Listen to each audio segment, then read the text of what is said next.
Jamaah! Yeay! Oh jamaah! Yeay! Alhamdulillah! Tepuk tangannya lagi, semangat lagi, belajar lagi. Dan untuk jamaah yang baru bergabung, hari ini kita sedang membahas tema kebiasaan berpahala yang jarang dilakukan suami istri. Kita recap lagi sama-sama pelan-pelan ya untuk jamaah yang ada di rumah juga ya. Tadi guru-guru kita sudah membahas mengenai yang pertama adalah mencium tangan suami atau istrinya ketika mau pergi. Kedua, menyambut pulang suami atau istrinya. Yang ketiga, ayo sama-sama suami merawat istri ketika sedang sakit. Keempat, suami istri tidak berdebat tapi berdiskusi. Kelima, suami ini segera pulang ketika ada urusan atau kerjaan sudah selesai. Jangan ngelayap dulu kemana-mana. Yang keenam adalah suami memperhatikan istri ketika sedang datang bulan. Kira-kira apa lagi? Ada tayangan dulu yang mau aku kasih lihat untuk jamaah yang ada di rumah. Tayangan ini adalah istri bikin suami tiba-tiba menjadi romantis. So sweet. Kita lihat tayangannya yuk, silakan. Itu romantisnya dipaksa kayaknya ya, Beb. Itu ceritanya, ya kan? Aneh baru selesai, lagi apa namanya, lagi latihan biasa. Selesai latihan muatai, terus ada ketok-ketok, ada apaan tuh Set? Keluar, istri masuk, ya kan? Kasih bunga, kirain buat Ani bunganya, diambil lagi. Katanya dibikin konten. Ya Allah. Tapi itu kan sesuatu yang romantis, Bib. Karena ada orang yang melupakan hal seperti itu, apalagi yang udah lama. Nah gimana caranya supaya nilai pahalanya itu gak hilang, Bib? Mohon penjelasannya dong Habib Usman, silakan. Ustadz Maulana, Ustazah. Bismillahirrahmanirrahim. Allahumma salli ala Sayyidina Muhammad wa ala ali Sayyidina Muhammad. Ingat, kebiasaan yang ketujuh adalah suami istri senantiasa bersanda gurau. Dan juga apa? Berbuat baik dengan kalimat dan ucapannya. Bercanda, ya kan, ngobrol. Suka ngobrol gak Bu di rumah? Hah? Ngobrol sebentar, 3 menit, 4 menit, 7 menit, 10 menit isi permintaan. Belum bayar inilah, bayar itulah, bayar inilah, bayar itu, dan lain sebagainya. Ustadz Maulana nanti dulu ya. Iya, aman.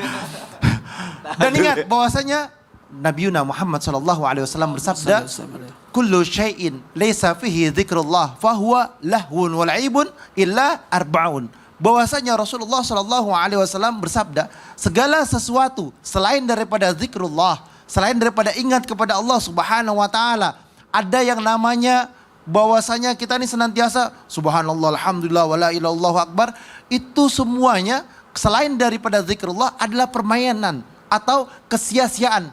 Yal'ab, dia bermain, dia kesia-siaan, ngobrol, nongkrong-nongkrong, kongko-kongko, ngomongin orang akhirnya gibah dan lain sebagainya, tidak ada manfaat baginya.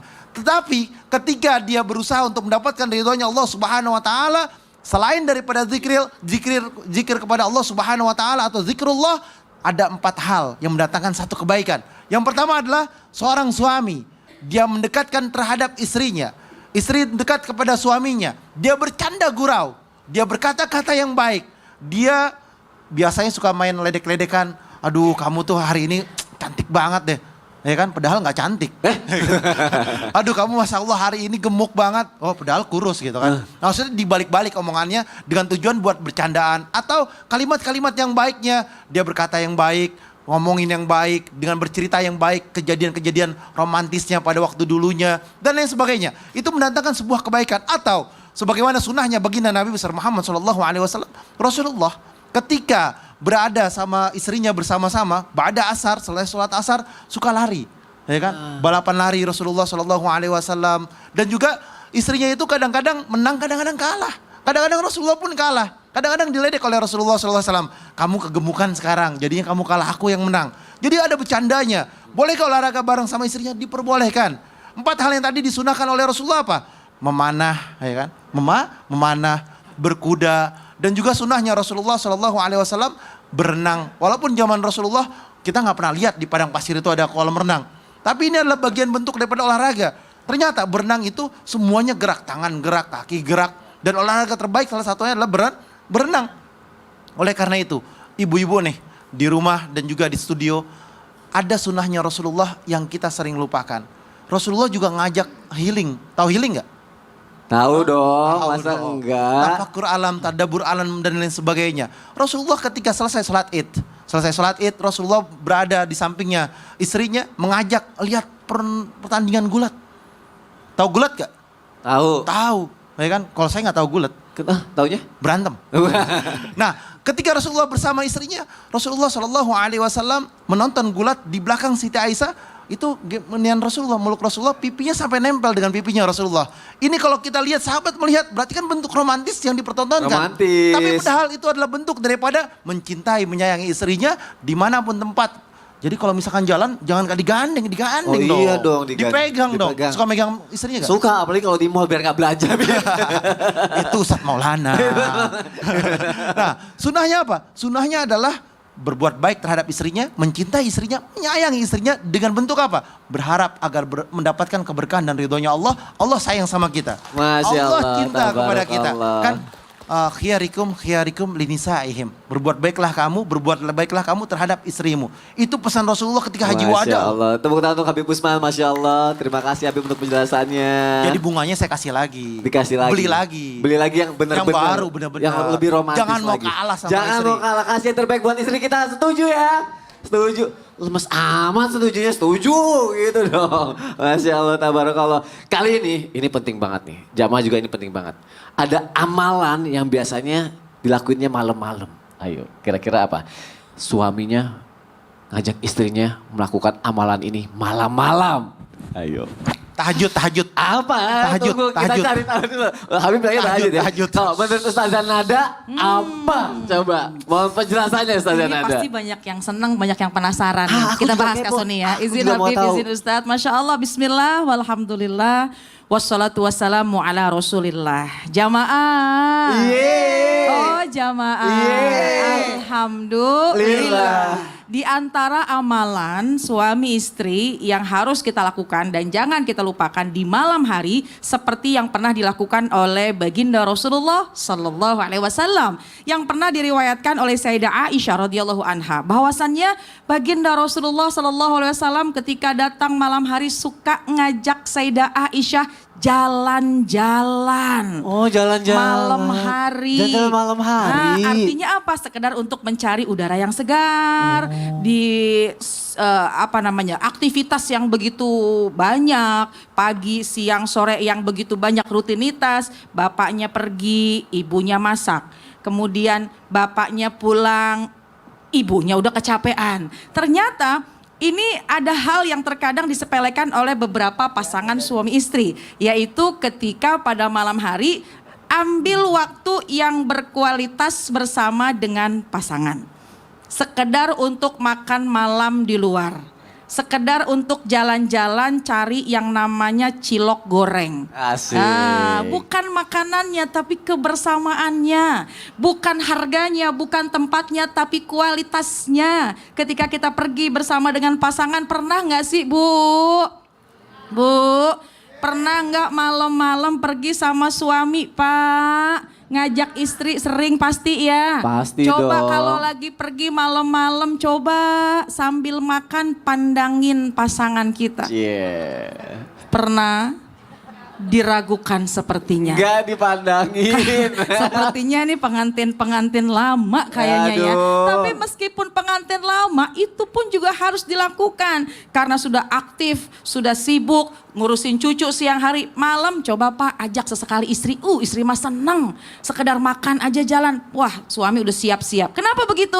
Karena memang di malam hari ketika memang ada aktivitas bersama-sama dilakukan berdua. Maka insya Allah akan meningkatkan rasa cinta sayang di antara keduanya. Dan yang pasti akan menurunkan, akan mendapatkan limpahan rahmat kasih sayang dari Allah Subhanahu wa Ta'ala. Karena kalau malam hari sudah tenang ya, kemudian kita fokus kepada pasangan sambil makan, kemudian melepaskan semua lelah sambil bercerita apa yang sedang kita alami, kemudian bagaimana masa depan kita. Maka Masya Allah pandangan pasangan kepada pasangan, pandangan suami kepada istri, istri kepada suami dengan pandangan yang penuh cinta, maka itu akan mendatangkan rahmat dari Allah Subhanahu wa Ta'ala. Pak, ntar pulang pandangin istri ya.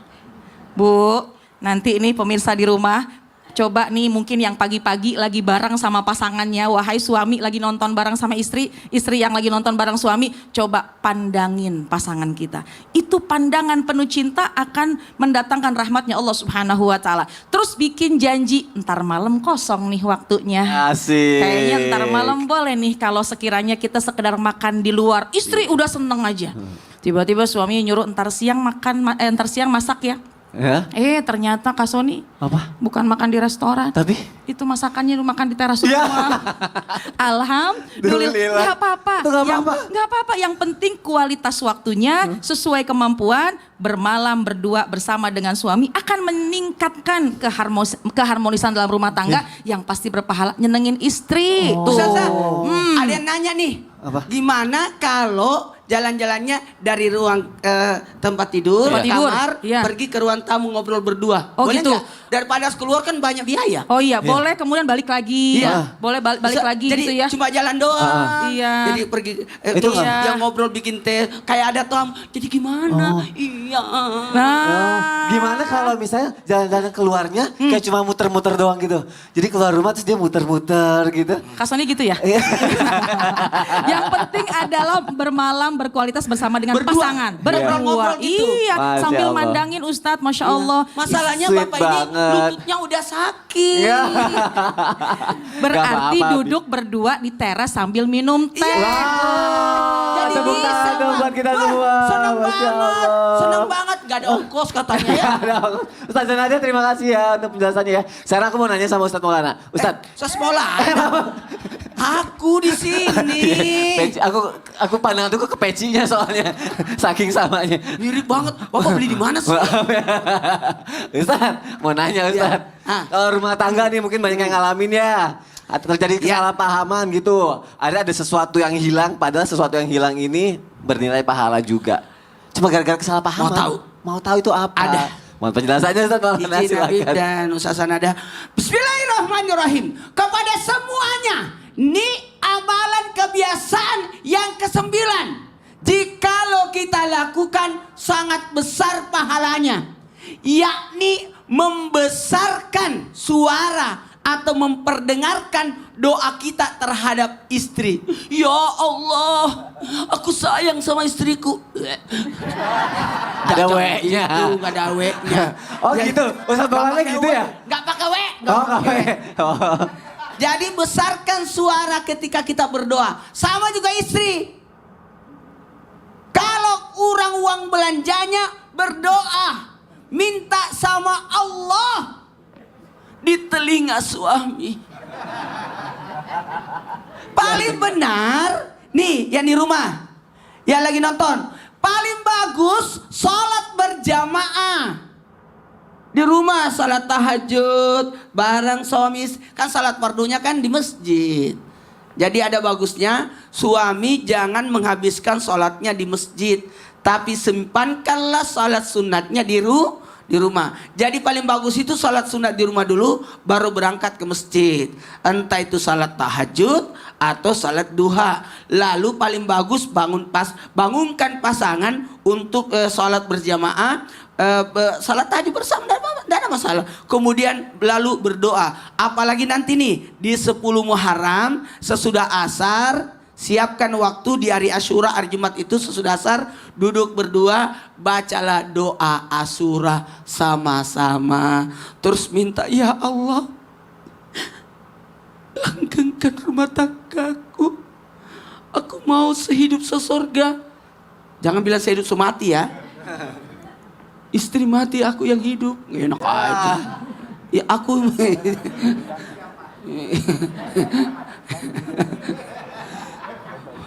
Ibu, angkat tangan yang pernah berdoa bersama pasangan. Enggak ada. Bisa-bisanya. Apalagi berdoanya di Masjidil Haram. Wah, berduaan tawaf, nikmat banget. Kenapa? Memperdengarkan doa ketika kita berdoa kepada pasangan, itu salah satu sunnah Nabi, itu yang pertama. Yang kedua, membuat istri bahagia. Senang gak Bu kalau dibacain namanya, disebutin namanya? Rabbana atina fid dunya hasanah. Marah dia. Aku kan bukan Asana. Bukan nama. Namanya Asana Bukan. itu kan isi tetangga. Beda. Ngapain isi tetangga disebut Asana? Bukan.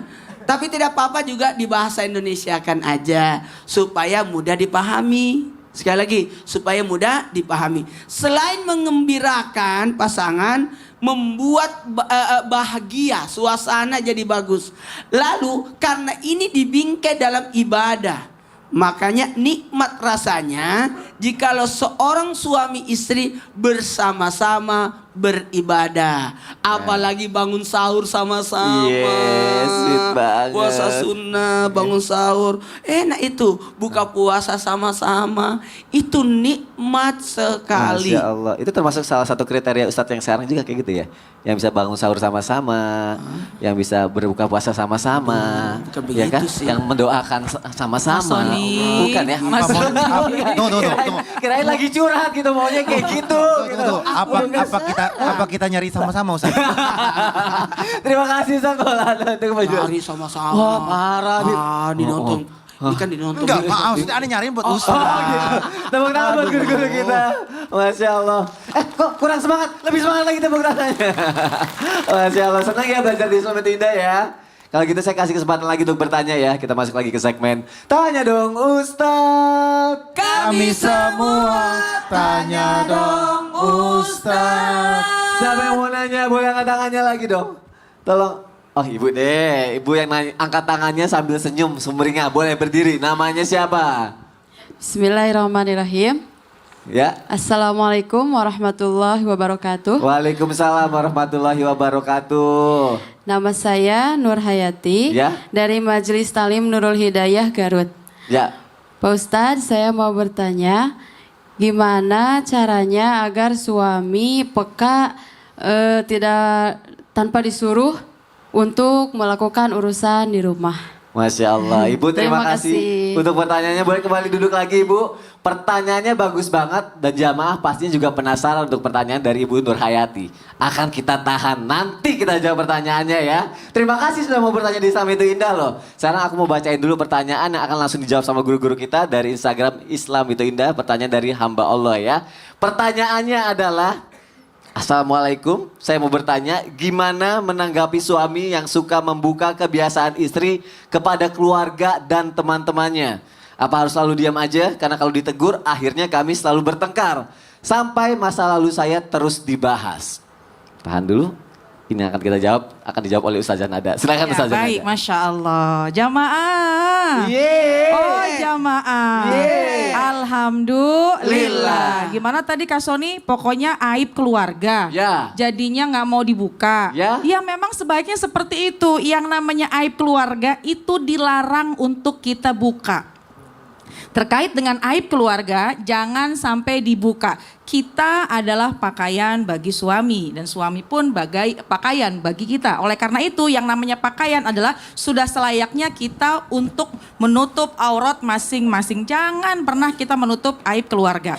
Dan di antara hal yang harus kita lakukan adalah bagaimana kita menjaga kehormatan keluarga kita. Yang namanya menjaga kehormatan itu bukan saja kita menjaga diri, kemudian kita menjaga mohon maaf kemaluan kita, tapi kehormatan pasangan, kehormatan istri, suami ini jangan sampai kita buka. Jangan sampai kita sampaikan. Ala kulli hal terkait dengan masalah kekurangan, tinggal kita bicarakan, tinggal kita komunikasikan. Kepentingan kita adalah tadi yang sempat dibacakan oleh Habib bahwa ku anfusakum wa ahlikum naro, bahwa tugas kita adalah menjaga diri kita dan juga keluarga kita dari api neraka. Justru kalau kita melihat ada sebuah kekurangan, ada sebuah hal yang ada yang kurang pantas dan tidak sesuai dengan syariat, kewajiban kita adalah amar ma'ruf nahi munkar, mengajak kepada kebaikan dan mencegah kepada kemungkaran. Oleh karena itu, jamaah jamaah, yang namanya mengajak kepada kebaikan, mencegah kepada kemungkaran dan menutup aib ini bukanlah tugas sesiapa, tapi tugas kita bersama. Karena kalau aib ini ditutup, aib ini kita jaga, jangan sampai kita mudah menyampaikannya, mudah mengumbarnya, nanti insya Allah, Allah pun juga akan menutup aib kita dunia dan akhirat. Amin ya Rabbal. Memang kadang-kadang suka begitu Kak Sony. terkait dengan yang namanya aib itu gimana ya caranya kita mau menyampaikan kepada orang tapi ada sesuatu yang ngeganjal di hati ini jangan-jangan adalah ngebuka aib kita tapi selama tujuannya adalah untuk mendapatkan solusi. Contohnya ada masalah sama keluarga, udah nggak bisa lagi nih kita menemukan solusinya, kita nggak tahu jawabannya, maka kita boleh melibatkan orang lain untuk membantu menyampaikan atau memberikan solusi pihak ketiga, keluarga, untuk menjadikan masalah kita cepat selesai. Amin ya robbal alamin. Gitu. Masya Allah. Semoga semuanya terhindar dari hal-hal yang tidak diinginkan. Amin, amin ya robbal alamin. Saudara-saudara, terima kasih Sama-sama, untuk Kak Sony. penjelasannya. Masya Allah, tepuk tangan dong. Ibu, pertanyaannya langsung dijawab sekarang sama Ustadz Maulana. Iya, iya. Ustadz Maulana, Ya, ibunya jadi- udah nanya ya, ya. pertanyaannya. Mohon jawabannya ya. Ya. Setelah yang satu ini, tetap di Islam itu indah. Jamaah, oh jamaah. Alhamdulillah. Karena aku mau jawab.